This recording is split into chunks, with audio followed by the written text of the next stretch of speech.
올해는 민수기를 주로 살펴보려고 하지만 지난번에 말씀드렸던 것처럼 한 달에 한 번은 다른 주제를 살펴보기로 했습니다. 그래서 지난달에는 다빈교회와 연합예배를 드렸고요. 오늘부터는 지난번에 셋째 주에 연합예배가 있었기 때문에 그냥 거기 맞춰서 매월 셋째 주를 생각을 하고 있어요. 그래서 셋째 주에는 다른 주제를 다루려고 합니다. 근데 이제 지난번에 원하시는 주제가 있으면 말씀해 주세요 했는데 그날 이제 이 권사님께서 재림을 대비하는 자세에 대해서 다뤄줬으면 좋겠다라고 말씀하신 거 외에는 아직은 딱히 요청을 하신 주제가 없어서 일단 이 재림을 대비하는 자세, 좀 길어서 제가 헬라어로 그레고리오라고 하는 소제목을 붙였습니다. 그래서 이 그레고리오는 헬라어인데 깨어있다 그런 뜻이에요. 깨어있다, 정신 차리다, 경계하다, 주의하다 이런 뜻이에요. 그래서 재림을 대비하는 자세의 가장 대표적인 것은 깨어 있어라 하는 거예요. 그래서 이제 이 그레고리오는 깨어 있다 그 얘기입니다. 그래서 이 영어 이름 가운데 그레고리라는 이름이 있죠. 뭐 영화 배우에도 뭐 그레고리 팩 이런 사람인데 이 그레고리라는 이름이 이 헬라어 그레고리오에서 나온 이름입니다. 그러니까 뜻을 풀면 깨어 있는 사람 뭐 이 정도 의미가 되겠죠. 그래서 오늘 본문 6절에 보면 깨어 있으며 라고 하는 표현이 나오죠.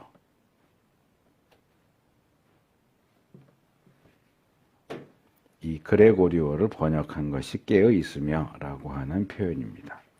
그래서 오늘은 이 재림을 대비하는 자세 가운데 가장 기본적이고 대표적인 내용인 오늘 본문을 좀 나누려고 하는데 오늘 본문을 크게 네 부분으로 나누어서 살펴보도록 하겠습니다. 첫 번째로 1절에서 3절은 그 때, 즉 재림의 때와 시기에 대한 아주 기본적인 내용을 다루고 있습니다. 바울이 그 때와 시기를 두고서는 여러분에게 더 쓸 필요가 없겠다라고 이야기를 합니다. 왜냐하면 주님의 날이 밤에 도둑처럼 온다는 것을 여러분은 자세히 알고 있기 때문이다. 이미 여러분들은 예수님의 재림이 밤에 도둑처럼 온다고 하는 사실을 알기 때문에 그 부분에 대해서는 내가 더 뭐 얘기할 게 없다라고 얘기를 하는 겁니다. 그리고 3절에서는 그 2절에 나오는 밤에 도둑처럼 온다 하는 것을 조금 더 풀어서 사람들이 평안하다, 안전하다 하고 말할 그때에 아기를 뵌 여인에게 해산의 진통이 오는 것 같이 갑자기 멸망이, 이제 재림이 지금 멸망으로 바뀌었어요. 멸망이 그들에게 닥칠 것이다. 그리고 누구도 아무도 그것을 피할 수 없다라고 바꿔서 말을 합니다. 이 바울이 여기서 말하는 이 재림과 관련된 가장 기본적인 사실은 정리하면 예수님의 재림의 때와 시기는 밤에 도둑처럼 또는 임신한 여자에게 해산의 진통이 오는 것처럼 갑자기 온다. 갑자기 온다. 들어닥친다. 덮친다. 그런 겁니다. 특별히 사람들이 평안하다, 안전하다라고 말할 그때에 바꿔 말하면 지금은 확실히 아니야. 지금은 아니야 라고 확신하는 그때에 허를 찌르듯이 아무도 피할 수 없게 온다고 하는 사실입니다. 그래서 오래 전부터 어쩌면 신약 성경이 기록되던 시기부터 지금에 이르기까지 예수님을 믿는 사람들은 언제라도 지금 당장이라도 예수님께서 재림하실 수 있다는 생각을 해왔습니다. 그런데 그런 예수님의 재림에 대한 그 생각이 늘 우리의 마음과 생각을 지배하는 것은 아니에요. 그래서 어떤 때에는 지금은 아닐 거야. 본문에 나와 있는 것처럼 평안하다, 안전하다. 지금은 아닐 거야 하는 생각을 하기도 하고, 또 어떤 때는 지금은 아니었으면 좋겠는데, 예수님 오는 걸 반대하지는 않지만 지금은 좀 더 내가 뭔가 누리고 싶고 지금은 뭔가 좀 하고 싶은 게 있어서 지금 말고 좀 더 이따 오시면 좋겠는데 하는 그런 생각을 하기도 합니다. 그래서 이 본문은 우리가 그렇게 재림을 외면하거나 배척하는 바로 그때에 피할 수 없는 멸망처럼 급격하게 마치 홍수가 나서 급류가 몰아치듯이 그렇게 올 거라고 이야기합니다. 그러니까 전혀 예상도 못했고 대비도 못한 상태에서 재림이 특별히 멸망이라고 하는 특징을 가지고 몰아닥친다면 예수님의 재림이 얼마나 무서운 것이 되겠느냐 하는 거죠. 그래서 교회 역사를 보면 수많은 사람들이 재림의 때와 시기를 알아내려고, 그러니까 재림의 때와 시기를 잘 준비하기 위해서라기보다는 그렇게 갑자기 재림의 때를 맞닥뜨리지 않기 위해서. 우리가 학교 다닐 때 보면 그러잖아요. 선생님 시험이 언제예요? 시험이 언제예요? 물어보는 애들이 공부 잘하는 애들입니까? 못하는 애들입니까? 잘하는 애들은 선생님한테 시험 언제예요? 물어보지 않아요. 안 물어봐도 자기들이 알아요. 알아서 준비해요. 근데 꼭 못하는 애들이 시험이 언제예요? 물어봐요. 왜요? 시험 전까지 놀려고. 언제까지 놀 수 있는지 알려고. 그래서 언제가 시험인지 알아야 언제까지 놀러 다니고 언제까지 노래방 가고 언제까지 놀 수 있겠구나. 요 노는 계획 짜려고 시험이 언제예요? 그래요. 어떻게 보면 기독교 역사 안에서 재림의 때와 시기에 대해서 많은 관심을 가졌던 사람들은 좀 그런 부류가 아닐까. 재림이 언제니까 그때까지 잘 준비해야지. 이것보다는 재림이 언제니까 곧 직전까지는 잘 놀 수 있겠구나. 내 마음대로 하고 있다가 재림, 예수님 오시기 하루 전날 준비하면 되지 뭐. 이런 어떤 심정이 더 크지 않았을까 하는 생각을 하게 됩니다. 하지만 예수님께서 마태복음 24장 36절에서 그러나 그 날과 그 시각은 아무도 모른다. 하늘의 천사들도 모르고 아들도 모르고 오직 아버지만이 아신다. 라고 아예 딱 잘라서 말씀하셨던 것처럼 아무도 예수님의 재림의 때와 시기를 알아낸 적이 없고 알아낼 수도 없을 겁니다. 예수님의 재림과 관련해서 확실한 건 뭐냐? 갑자기 온다. 도둑같이 온다. 그 멸망의 날이 어느 한순간 갑자기 들어닥칠 것이다. 아무도 피할 수 없게 온다 하는 것뿐입니다. 그러면 우리가 이렇게 재림의 때와 시기를 알 수 없는 상황에서 우리는 뭘 어떻게 해야 될까? 어차피 알 수도 없고 대비할 수도 없으니 그냥 막연하게 기다리거나 아니면 우리가 살면서 부딪히는 맞닥뜨리는 더 어떤 시급한 문제들 그거 이렇게 하면서 그냥 살아가면 될까요? 그래서 바울은 두 번째 4절과 5절에서 일반적으로 알려져 있는 앞에 1절에서 3절 부분에서 이야기한 것과는 조금 다른 이야기를 합니다. 그것은 1절에서 3절은 모든 사람을 대상으로 재림이 어떻다 하는 걸 얘기를 하는 거고 여기 4절과 5절에서는 예수 믿는 사람들에게는 재림의 때와 시기가 어떻게 받아들여지느냐 하는 것을 추가적으로 이야기합니다. 그래서 일반적으로 말해서 모든 사람들에게 재림의 때와 시기는 도둑같이 덮친다 하는 것이지만 예수님을 믿는 우리에게는 그 재림의 때와 시기가 도둑같이 덮칠 수 없다라고 어떻게 보면 반대되는 듯한 말을 합니다. 그런데 예수 믿는 사람들에게는 재림의 때와 시기가 재림이 도적과 같이 오지 못한다라고 이야기하는 것에는 조건이 있어요. 어떤 조건이 있느냐? 우리가 어둠에 속해 있지 않기 때문에 그럴 수 있다. 4절에서 그렇게 얘기하죠. 우리가 어둠에 속해 있지 않기 때문에 그 날이 도둑과 같이 올 수 없다. 그리고 5절에서 다시 우리가 모두 빛의 자녀이고 낮의 자녀이기 때문에 그렇다고. 그리고 다시 한 번 더 우리가 밤이나 어둠에 속한 사람이 아니기 때문에 재림의 날이 도둑같이 오지 않게 될 것이다 라고 말합니다. 그러면 밤이나 어둠이 아닌 빛과 낮에 속했다는 얘기는 무슨 얘기일까요?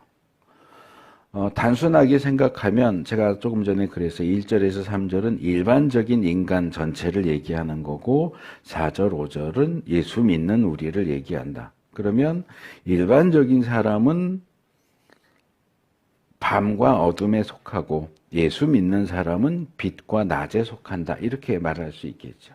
그래서 예수를 믿는 사람이냐 아느냐에 따라서 예수님을 믿지 않는 사람에게는 재림이 도적같이 오고 예수님을 믿는 사람에게는 재림이 도적같이 오지 못한다. 이렇게 볼 수도 있을 것 같아요.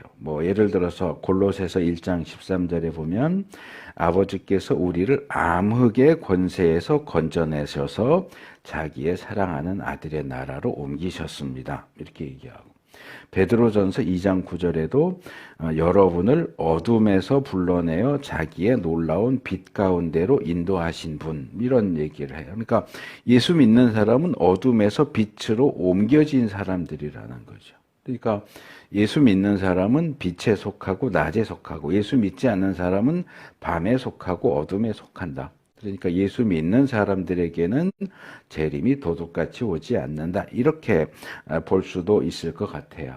하지만 저는 이것이 제가 중학교 때 그 수학에서 집합 배우면서 배웠던 개념인데 아마 아실 거예요. 필요 조건, 충분 조건 이런 거 있죠. 재림이 도둑같이 못 온다 하는 것에 있어서 우리가 믿는 사람이다라고 하는 것은 필요 조건이지 충분 조건은 아니라고 생각을 해요. 그러니까 필요 조건이라는 얘기는 모든 것을 충족시키는 내용은 아니고 가장 기초적이고 기본적인 내용이다. 적어도 예수 믿는 사람이라면 그럴 수 있다. 그렇다가 아니고 그럴 수 있다. 그러면 반드시 그렇게 되는 충분 조건은 뭐냐? 그게 여기서 얘기하는 내용입니다. 그래서 바울이 빛과 어둠, 밤과 낮을 어떤 식으로 사용하느냐 하는 내용을 보면 이게 단순히 믿느냐 믿지 않느냐의 문제보다 한 걸음 더 올라간 얘기라는 것을 알 수 있습니다. 세 번째 단락에서 다루겠지만 대표적으로 8절, 본문 8절에서 바울은 그러나 우리는 낮에 속한 사람이므로 정신을 차리고 믿음과 사랑을 가슴맞이 갑옷으로, 이제 개역에서는 그냥 흉배 이래서 그게 더 익숙한데 가슴맞이, 이 가슴을 보호하는 이 앞에 부분이죠. 가슴맞이 갑옷으로 입고 구원의 소망을 투구로 씁시다. 그렇게 얘기를 하죠. 그러니까 낮에 속했다는 건 뭐냐? 정신을 차리는 것이고 가슴맞이 갑옷을 입는 것이고 구원의 투구를 쓰는 게 이게 낮에 속했다는 거예요. 그냥 예수님을 믿는다. 그걸로 끝이 아니고 그것 이상으로 예수 믿는 사람이 정신을 차리고 이런 갑옷들을 갖춰 있는 상태가 빛에 속했다, 낮에 속했다 하는 뜻이다. 그렇게 이해할 수 있다는 거예요. 좀 더 자세한 내용은 로마서 13장 12절에서 14절을 보면 이렇게 얘기해요. 밤이 깊고 낮이 가까웠습니다. 그러므로 우리는 어둠의 행실을 벗어버리고 빛의 갑옷을 입읍시다. 낮에 행동하듯이 단정하게 행합시다. 호사한 연회와 술 취함, 음행과 방탕, 싸움과 시기에 빠지지 맙시다. 주 예수 그리스도로 옷을 입으십시오. 정욕을 채우려고 육신의 일을 꾀하지 마십시오. 여기 밤과 어둠에 속한 일이 어떤 것이고 빛과 낮에 속한 일이 어떤 것인지가 딱 대조돼서 나오죠.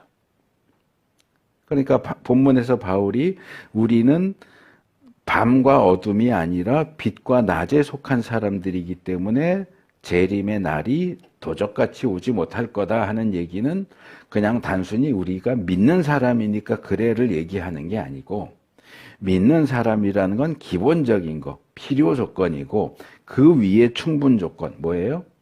깨어있고 영적인 전신갑주를 입고 밤에 속한 사람들이 하는 것 같은 일들, 어둠의 행실, 호사한 연회, 술 취함, 음행, 방탕, 싸움, 시기, 육신의 일을, 정욕을 채우려고 육신의 일을 꾀하는 이런 일들은 버리고 낮에처럼 단정하게 행동하고 빛의 갑옷을 입고 그리스도의 옷을 입는, 이게 낮에 속하고 빛에 속하는 거다 하는 얘기예요. 그러니까 이 말씀들을 보면 빛과 낮에 속한다는 것은 예수님을 믿는 것을 넘어서 진정으로 예수님을 믿는 자다운 경건한 삶, 특별히 깨어있는 경건한 삶을 사는 것을 가리킵니다.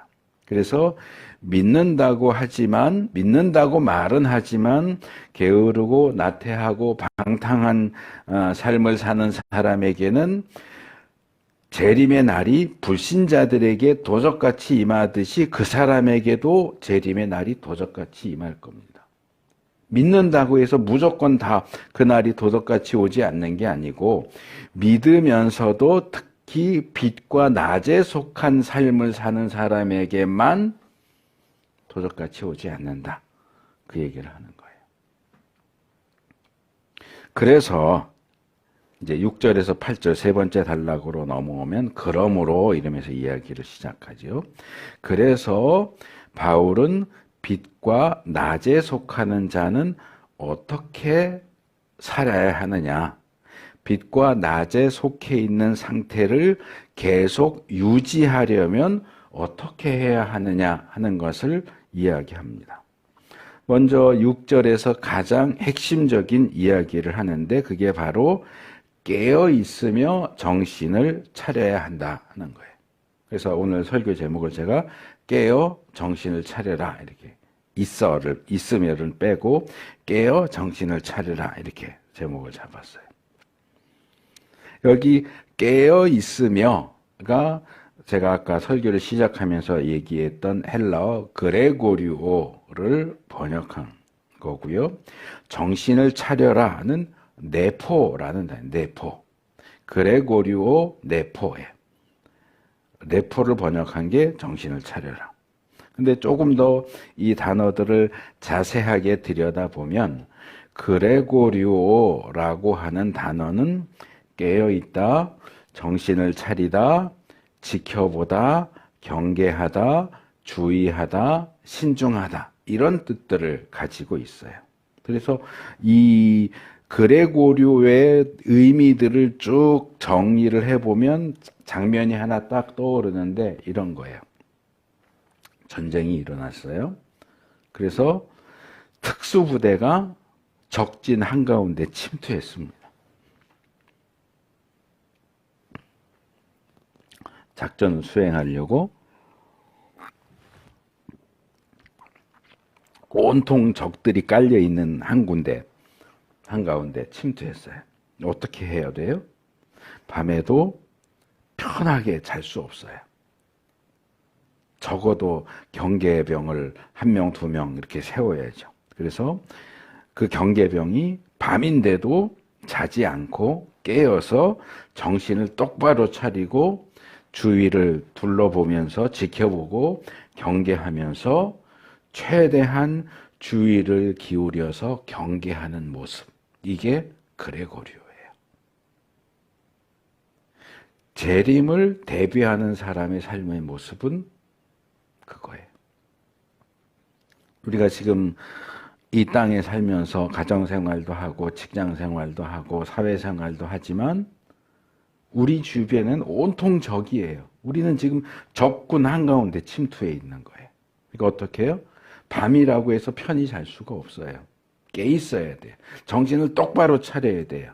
늘 주변을 둘러보면서 나를 공격해오는 어떤 강한 공격으로서의 어떤 핍박 또는 교묘한 공격으로서의 유혹 이런 것들이 오지 않는지 늘 주위를 살피고 정신을 차리고 신중하게 늘 경계 태세를 늘 최고로 마치 5분 대기조처럼 최고로 긴장을 유지하고 있어야 한다는 거예요.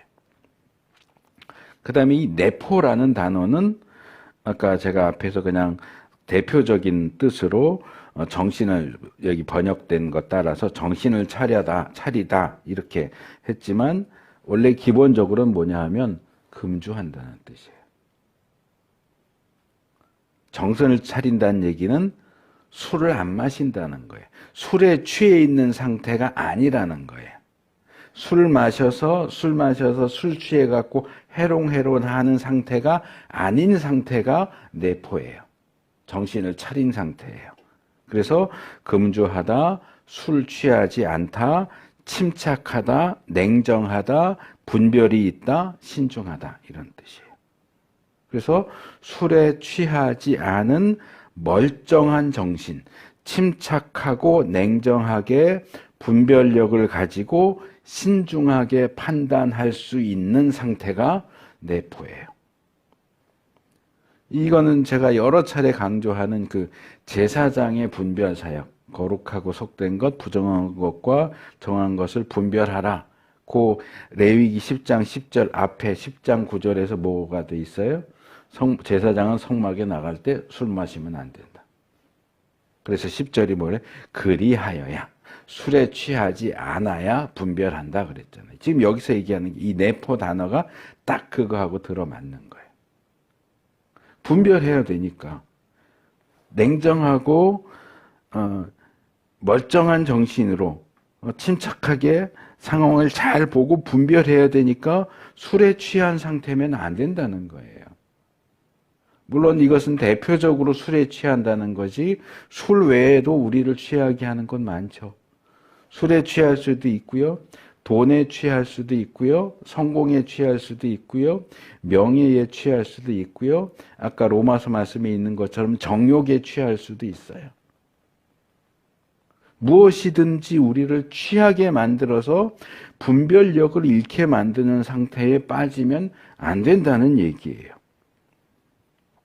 이것이 예수님의 재림이 우리의 목숨, 생명, 그것도 영원한 생명과 영원한 운명이 걸린 중대한 문제이기 때문에 그 문제를 앞에 두고 술이 되었든 무엇이 되었든 우리의 정신 상태를 흐리멍텅하게 만드는 그런 것들에 빠져서 좌우분간도 하지도 못하고 낮인지 밤인지도 모르고 나는 낮에 속한 사람이어야 하는데 밤에 속한 사람으로서 빛에 속한 사람이어야 하는데 어둠에 속한 사람으로서 정신없이 행동하는 그런 일은 절대로 있어서는 안 된다.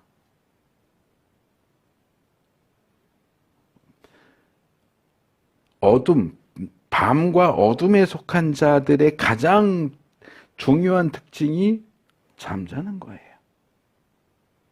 그리고 빛과 낮에 속한 사람의 가장 중요한 특징은 깨어 있는 거예요. 근데 깨어 있어도 술에 취해 있으면 그걸 정신을 차리고 깨어 있는 상태라고 말할 수가 없죠. 그러니까 이런 사람에게는 아무리 나 예수 믿는데 예수 믿은 지 몇 년이 됐는데 내가 교회 직분이 뭔데라고 외쳐봐야 그런 사람한테는 예수님의 재림이 도적같이 오는 거예요. 멸망이 들이닥치는 거예요. 7절로 오면 6절에서 살짝 언급됐던 잠잔다. 밤에 속한 자들은 잠잔다 하는 내용을 조금 더 확대시켜서 밤과 어둠에 속한 사람들의 모습을 지적합니다. 그들은 밤에 자고요. 이거 사실은 당연한 얘기일 수 있지만 밤에 자고요. 그 다음에는 밤에 술에 취합니다. 그러니까 잠에 취하고 술에 취하는 거예요. 그들이 속해 있는 자리가 밤이기 때문에 그들이 잠에 취하고 술에 취하는 그 행동을 어쩌면 자연스럽고 당연한 일이라고 주장할지도 몰라요. 그럼 밤에 자야지. 밤에 안 자고 뭐해? 자야지. 밤에는 당연히 자야지. 그리고 낮에는 일하고 밤에는 힘드니까 술도 좀 마실 수 있고 어디 놀 수도 있고 그런 거지. 밤에 그럼 뭐해? 잠자고 술 마시고 그러는 거지 라고 말할 수 있을지 모르겠지만 바울의 주장에 따르면 그런 주장은 몇 시인지도 모르고 몇 시인지 알 생각도 없이 이미 해가 중천에 떴는데 암막 커튼 쳐놓고 아직 밤이야. 아직 깜깜해. 안 일어나도 돼. 더 자도 돼. 더 술 취한 상태로 더 해롱거리고 있어도 돼 라고 억지를 부리는 것과 마찬가지라는 얘기예요. 반면에 낮에 속한 사람은 어떻게 해요? 아까 나왔지만 정신을 차리고 믿음과 사랑을 가슴맞이 갑옷으로 입고 구원의 소망을 투구로 쓴다 그랬어요. 믿음과 사랑과 구원과 소망을 의리의 전신갑주로 여긴 두 개만 나왔지만 가슴맞이 갑옷 흉배와 투구로 쓴다. 우리의 가슴과 머리가 밤과 어둠의 공격이나 유혹에 노출되거나 공격을 받지 않도록 철저히 무장하고 방비한 상태를 유지하고 있는다. 그 얘기예요.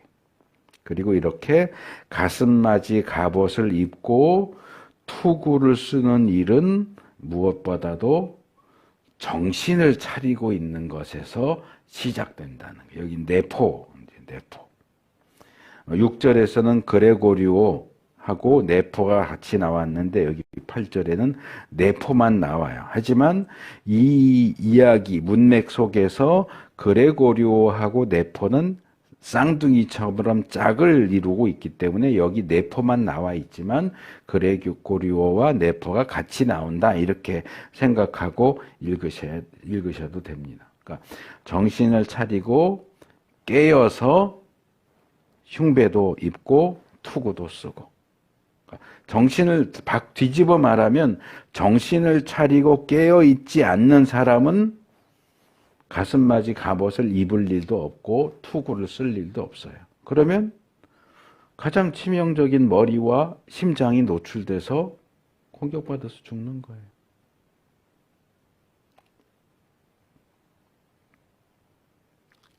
우리가 어디에 정신이 팔려 있습니까? 물론 먹고 살아야 되죠. 아이도 키워야 되고 돈도 벌어야 되고 성공도 해야 되고 또 힘들게 일했으니까 즐기기도 하고 놀기도 해야 되고 그렇죠. 해야 될 것도 많고 하고 싶은 것도 참 많아요. 먹고 사는 문제를 무시하라는 얘기가 아니에요. 돈 벌지 말라는 얘기가 아니에요. 여유도 누리고 뭐 먹으러도 다니고 놀러도 다니고 쉬기도 하고 그거 하면 안 된다는 얘기가 아니에요. 어떤 사람들처럼 학교도 다 때려치고 직장도 다 때려치고 가정도 다 접고 예배당에만 모여서 휴거와 재림을 기다리면서 기도하고 찬송하고 미친 사람처럼 주여 주여 그러고 있으라는 얘기가 아니에요. 우리의 마음이, 우리의 정신이 어디를 향하고 있고 무엇에 빠져 있느냐는 얘기예요. 가슴맞이 갑옷과 투구를 쓸 수 있을 정도로는 정신을 차리고 있느냐, 깨어 있느냐 그 얘기예요. 이 땅의 삶을 부지런히 정신없이 살지만 이 한 구석에는 주님이 오셔. 주님 오고 계셔. 주님 꼭 오셔. 반드시 오셔. 예수님의 재림을 의식하고 인식하고서 사느냐 말이에요. 대비하고서 사느냐 그 말이에요. 마지막 9절에서 11절 네 번째 단락으로 넘어오면 어떻게 보면 앞에서 계속 이야기가 아주 이렇게 부드럽게 스무스하게 연결되고 있잖아요. 재림의 때에 대한 것에서 빛에 속한 사람들, 밤에 속한 사람들에 대한 이야기가 이렇게 아주 자연스럽게 흘러왔는데 9절, 10절, 11절 보면 앞의 내용하고 조금 동떨어져 있는 느낌을 주기는 합니다. 근데 이 내용을 자세히 보시면 전혀 엉뚱한 이야기를 하는 게 아니고 오히려 정말로 중요한 결론적인 교훈을 우리에게 하고 있다. 결론적이고 또 실제적인 교훈을 하고 있다 하는 것을 알 수 있습니다. 먼저 9절과 10절에서는 하나님의 백성들을 향한 하나님의 뜻이 무엇이냐 하는 것을 이야기합니다.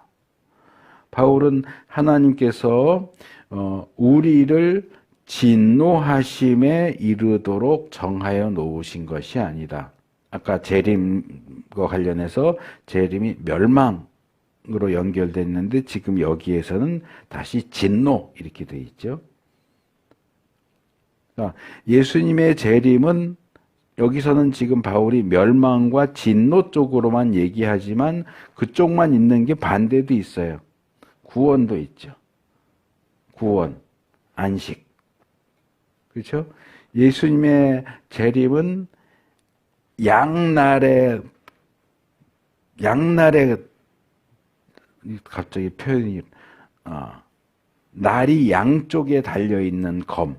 우리가 부엌에 쓰는 식도는 날이 한쪽만 있잖아요. 위쪽엔 날이 없잖아요. 이건 이제 날이 한쪽만 있는 건 도라고 그러고 날이 양쪽에 있는 검이라고 그래요. 그러니까 재림은 검같이 양쪽에 날이 있어요. 한쪽 날은 하나님을 배척한 자들에 대한 심판, 한쪽 날은 하나님을 따르는 자들에 대한 구원.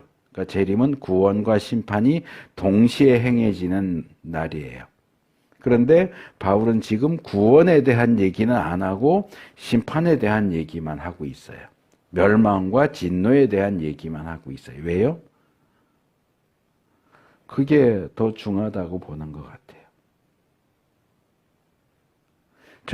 우리가 이렇게 살다가 주님이 오셨는데 그래도 야, 너 신앙생활 잘했다 그러고 하나님 나라로 데려가시면 감사하죠. 좋은 일이죠. 근데 나는 나름대로 예수 잘 믿는다고 생각했고 희생한다고 생각했고 어쨌든 예수님 오시면 나를 인정해 주실 거라고 생각을 했는데 예수님 오셔서 주님 오셨어요 하고 반갑게 나갔는데 마태복음 7장에 있는 것처럼 너 누구냐? 난 너 모르겠는데 나를 떠나가라? 지옥 보내면 그 날은 나에게 멸망의 날, 진노의 날이 되는 거예요. 이런 비참한 일이 일어나면 안 된다는 뜻에서 예수님의 재림이 구원으로 연결된다는 건 당연한 얘기이기 때문에 아예 꺼내지도 않고요. 예수님의 재림이 멸망이 될 수 있고 진노가 될 수 있다는 얘기를 중점적으로 하는 거예요. 너 예수 잘 믿는다고 생각하지? 그런데 재림의 날이 너한테 멸망이 될 수 있어. 진노가 될 수 있어. 그거 아냐? 그 얘기를 하는 거예요. 그러나 하나님의 기본적인 뜻은, 하나님의 백성들을 향한 하나님의 기본적인 뜻은 우리가 진노로 들어가는 게 아니란 말이에요. 우리를 진노하심에 이르도록 정하여 놓으신 것이 아니라 우리 주 예수 그리스도로 말미암아 구원을 얻도록 정하셨어요. 이게 하나님의 기본적인 뜻이에요. 그래서 그리스도께서 우리를 위하여 죽으셨고, 죽으신 것은 우리가 깨어 있든지 자고 있든지 그리스도와 함께 살게 하시려는 것이 하나님의 기본적인 뜻이고 하나님의 소원이다. 지금도 여기서 예수님과 함께 있다가 예수님이 재림하시는 날 예수님과 함께 하나님 나라 가서 구원을 누리고 안식을 누리고 평안을 누리게 되는 것이 하나님 아버지의 뜻이다.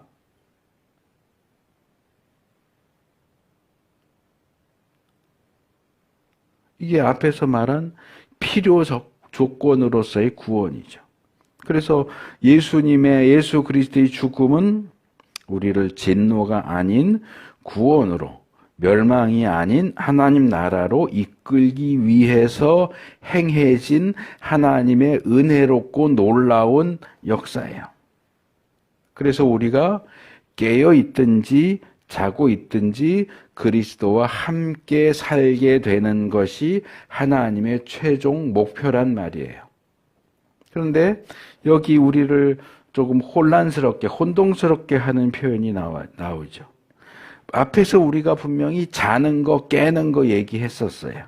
그래서 이 자는 것과 깨는 것이, 자는 것은 밤과 어둠에 속한 사람들의 특징이고 깨어 있는 것은 빛과 낮에 속한 사람들의 특징이다 라고 얘기했는데, 지금 여기서는 우리가 자든지 깨든지 예수님과 함께 살게 되는 것이 하나님의 최종적인 목표다 그랬어요. 그러면 이 얘기는 우리가 지금까지 살펴본 내용과는 반대로 우리가 예수님 믿는 사람답게 그렇게 빛의 자녀로, 낮의 자녀로 살아도 주님 오시면 천국 갈 것이요, 그렇게 살지 않고 밤과 어둠에 속해서 모든 이 불신자들이나 이 세상적이고 정욕적인 그런 삶을 살아도 주님이 오시면 천국 간다는 얘기냐?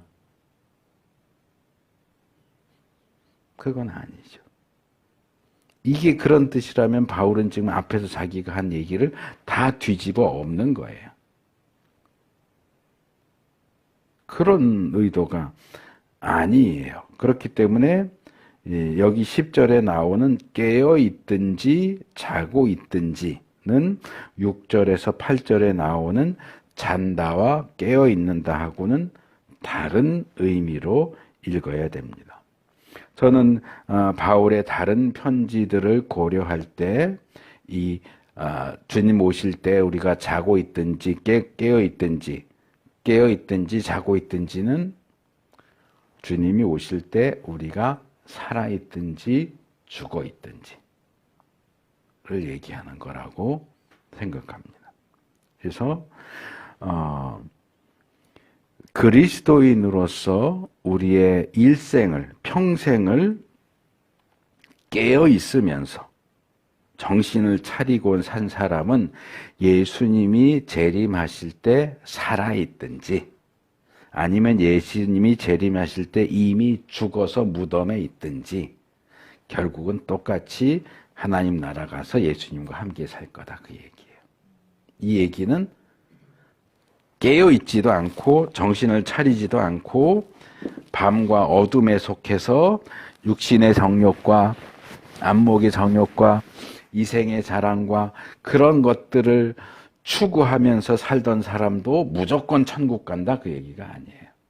그래서 표현은 비슷하게 나왔지만 전혀 다른 의미이기 때문에 이 부분을 읽으시면서 이게 뭐지? 하실 필요가 없어요.